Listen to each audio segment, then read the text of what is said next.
কুড়িগ্রাম পর্যন্ত আমাকে যেটা সিনমারি যাবে, সেটা আমি কথা বলতে পারবো না ভাই, যেটা উলিপুর যাবে, সেটাও কথা বলতে পারবো না। কুড়িগ্রাম পর্যন্ত যান, কুড়িগ্রামে না গেলে ভাই জানান তো। হ্যাঁ? ও আমার সাথে কথা বলছে, ওরা আসবে না। আপনারা যদি আমার কথা বলছেন তাহলে গাড়ি যাবে কুড়িগ্রাম পর্যন্ত, এরপর কুড়িগ্রামটা জানাবেন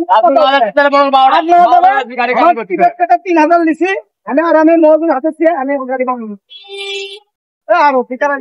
আরো বলো। এই হচ্ছে হানিফ গাড়ি।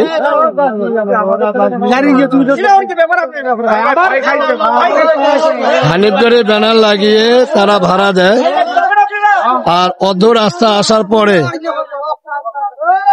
তারা কিন্তু নামিয়ে দেয়। এলো হানিফ গাড়ির ব্যানার। এটা হচ্ছে পেয়ারা বাগান থেকে এই ঘটনাগুলো ঘটায়।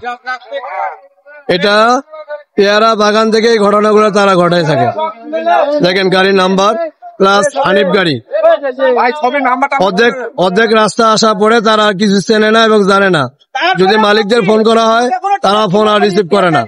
ঠিক আছে, যারা দেখবেন অবশ্যই একটু সবাই শেয়ার করে দেবেন। এগুলো দেখার জন্য বিশেষভাবে বলা হচ্ছে। এরকম ভুক্তভোগী আমরা অনেকে হচ্ছি, উত্তরবঙ্গের লোকজন।